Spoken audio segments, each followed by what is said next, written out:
nosso planeta tem 3 grandes desafios. O primeiro de todos, que é o aumento da população global. Sabemos que, de acordo com as previsões, iremos ter mais 2 bilhões de pessoas a viver em 2050 com a mesma Terra e com os mesmos recursos com este mesmo planeta. O segundo desafio tem a ver com as alterações climáticas e também com o aquecimento global. Ou seja, de acordo com o Tratado de Paris, foi assumido o compromisso que a temperatura média do planeta não deverá subir mais do que 2 graus centígrados, idealmente 1,5 grau centígrado. E, em terceiro lugar, o grande desafio tem a ver com a sustentabilidade. Como conciliar um aumento de produção com os 3 pilares da sustentabilidade: o económico, o social e o ambiental. Atualmente, todas as emissões de dióxido de carbono e de metano provêm de 7 sistemas energéticos e de utilização dos solos. São eles a energia, a indústria, a mobilidade, os edifícios, a agricultura, a floresta e os resíduos. E por isso, para fazer face a esse segundo desafio que eu referi há pouco, das alterações climáticas, temos que caminhar para um cenário de emissões líquidas de CO2 iguais a zero. Isso coloca grandes desafios relativamente a como deverá ser feita esta transição. Não esquecendo, porém, que a combustão de carvão, gás e petróleo gera 86% das emissões de dióxido de carbono. E por isso temos que atuar no setor da energia em 3 categorias: fonte, de onde vem a energia; utilização, para que é utilizar essa energia; e a aplicação, como é que nós a utilizamos. Claramente, temos que passar de uma situação em que os combustíveis fósseis representam 80% das fontes de energia para um cenário que net zero emissions, emissões líquidas iguais a zero, de cerca de 20% em 2050. Nesse mesmo ano, em 2050, as previsões apontam que a eletricidade irá ser a principal fonte de energia. E não podemos também esquecer quais são os fluxos de energia que existem hoje e para que tipo de utilização é que se adequam. E por isso existe aqui um grande desafio para aquilo que terá que ser a realidade em 2050, de um aumento do peso das fontes de energia a partir de fontes renováveis, para que seja utilizado naquilo que começa a ser cada vez mais uma realidade nos nossos dias. E a forma como os utilizamos tem muito a ver também com a minimização das perdas e também com a garantia de termos os sistemas eficientes do ponto de vista energético. E por isso, as grandes tendências que se colocam é uma transição cada vez mais acelerada para energias limpas. E os números do investimento refletem isso. De 2021 para 2022, houve um aumento de 10% do investimento nessa transição. E ele situa-se em 2022 cerca de 1,4 bilhões de dólares. A implantação de tecnologias de energia limpa também deve acelerar rapidamente e por isso estamos a falar cada vez mais de automóveis elétricos, que se espera que multiplique por 6 a sua utilização até 2030 e as energias renováveis passem a representar cerca de 60%. Hoje em dia representam 30%. Há aqui um grande desafio também do ponto de vista de tendências que tem a ver com os materiais críticos, ou seja, as matérias-primas permitem ter as soluções que hoje em dia têm vindo a ser preconizadas. E estamos a falar em materiais críticos como o cobre, como o lítio, o cobalto e o níquel, que estão a mudar todo o paradigma da segurança energética, tendo em conta, naturalmente, onde é que existem as principais reservas. Os prazos para estabelecer novas cadeias de abastecimento e expandir as existentes podem ser longos, o que exigem políticas públicas, o que exigem regulamentação. A abertura de minas ou a implantação de infraestrutura de energia limpa pode demorar mais de uma década. A construção de uma fábrica, com a realidade atual, demora cerca de 1 a 3 anos. O desafio é enorme. E a última tendência tem a nível com a necessidade do aumento de mão de obra para esta nova realidade, para todo este grande desafio da transição para a energia limpa e para deixarmos de trabalhar com fontes a partir de combustíveis fósseis. E por isso vai haver certamente uma transição para estes setores de atividade.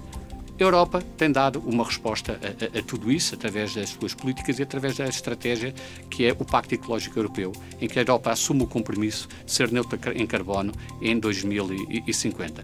E por isso existe aqui um conjunto de medidas que têm vindo a ser preconizadas, tendo sempre presente que 75% das emissões de gases com efeito de estufa da União Europeia provêm da produção e do consumo de energia.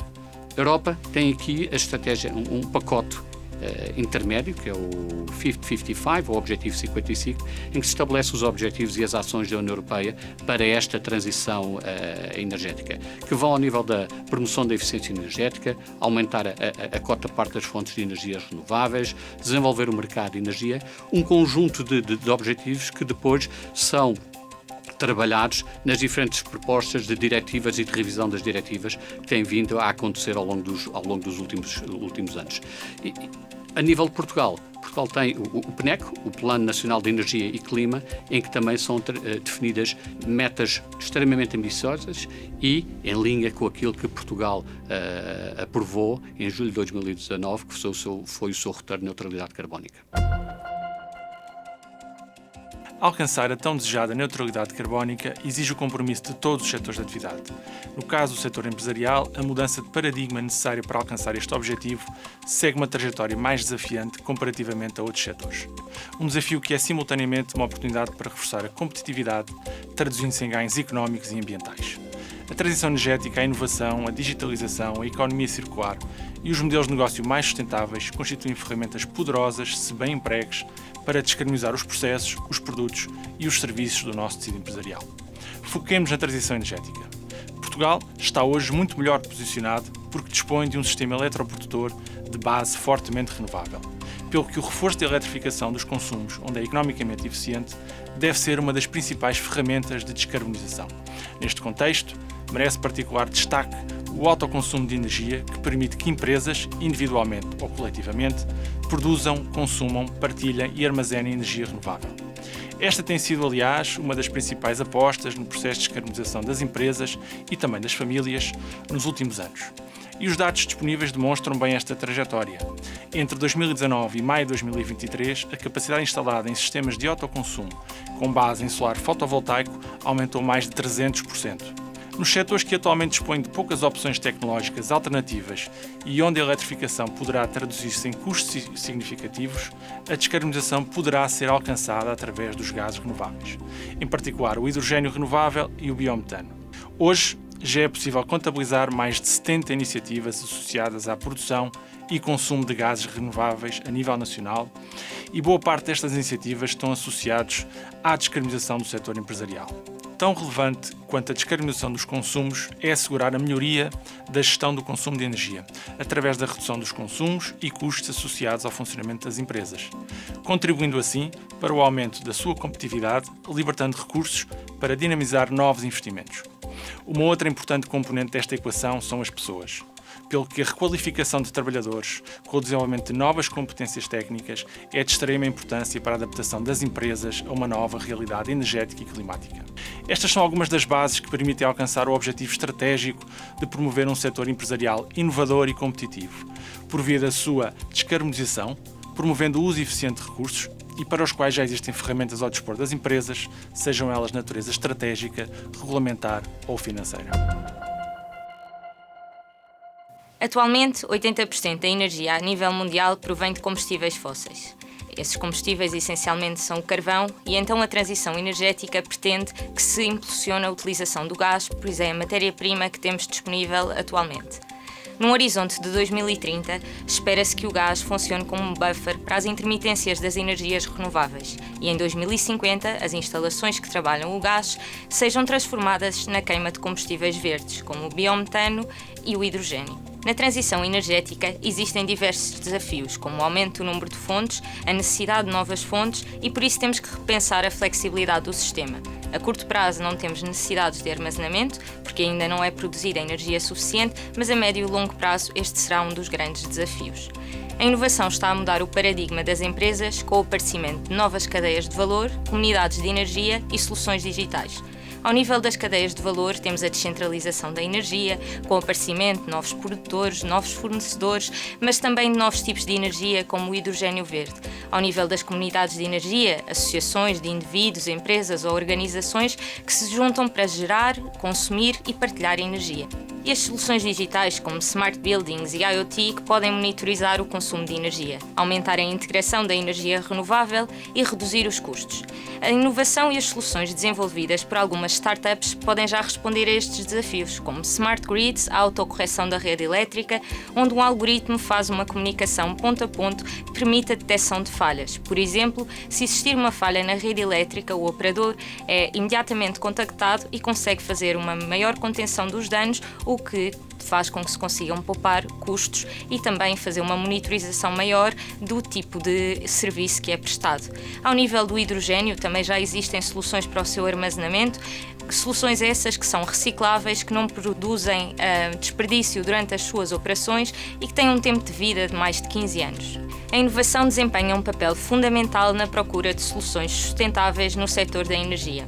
Os desafios já não são apenas ambientais, são também sociais e são de urgente resolução e bastante complexos. A inovação apresenta ferramentas e soluções que nos vão ajudar a caminhar para uma matriz verde, mais limpa e eficiente. A transição energética deve ser encarada como um esforço coletivo para a neutralidade climática, um pilar essencial para um mundo mais sustentável. Os principais eixos da transição energética assentam na eficiência energética, essencialmente reduzir o volume absoluto de procura de energia através de um aumento da eficiência, a produção e armazenamento de energias renováveis, destacando-se o hidrogênio verde, e a descarbonização da indústria, que passa por implementar soluções alternativas para alimentar os processos industriais intensivos. Tudo isto exige investimentos elevados, sendo por isso muito importante analisar e utilizar os apoios públicos disponíveis, bem como o financiamento bancário. Portugal tem acesso a mais de 50 mil milhões de fundos europeus, dos quais cerca de 15 mil milhões destinados às empresas, que são o nosso motor para a transição para a sustentabilidade.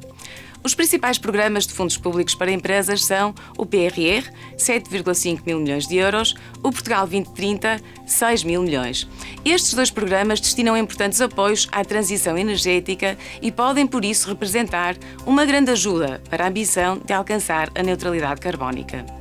Adicionalmente, o Governo aprovou um sistema de incentivos a grandes projetos e as grandes empresas podem beneficiar de financiamentos até 150 milhões de euros até ao final de 2027. A nível europeu, faz sentido referir ainda os apoios ao abrigo do Fundo de Inovação e o Horizonte Europa. Está nas nossas mãos, enquanto sociedade, aproveitar esta oportunidade para fazer o nosso caminho para a sustentabilidade. Toda a informação relacionada com os sistemas de incentivos públicos é extensa, complexa e está dispersa. O portal BPI Apoios Públicos surge neste contexto, disponibilizando o acesso à informação organizada e contribuindo assim para a identificação proativa de incentivos ao investimento empresarial. O portal permite a pesquisa customizada de incentivos nacionais e europeus, a subscrição de alertas personalizados, o acesso a apoio especializado sobre financiamento no BPI ou consultoria com a EY, e a ferramenta é muito intuitiva, muito simples, ágil, completa e com informação permanentemente atualizada. O acesso ao portal é livre e gratuito. Destaca-se então o programa de Small Scale Projects, que apoia as atividades que contribuam para estimular a construção e o funcionamento de energias renováveis inovadoras e de tecnologias de armazenamento de energia. Ao nível do financiamento bancário, o BPI tem soluções específicas, completas e competitivas para apoio ao investimento, desenhadas para responder às necessidades empresariais no âmbito da sustentabilidade. Neste contexto, destaco hoje a linha BPI ESG Empresas na sua componente ambiental. A linha tem uma dotação de 500 milhões de euros, com um montante máximo por operação de 10 milhões. Os destinatários são PMEs que cumpram os critérios ESG ou que pretendam investir na transição ambiental. As operações são até 10 anos, com carência até 2 anos. E os investimentos são, por exemplo, a produção de energia para consumo, sistemas de gestão de energia, iluminação eficiente, mobilidade verde, entre outros. Como indicador-chave na classificação dos projetos, temos o volume de emissões de gases com efeito estufa por unidade produzida ou por colaborador, a percentagem de energia renovável utilizada, a intensidade energética, consumo de energia primária e a percentagem de material reciclado.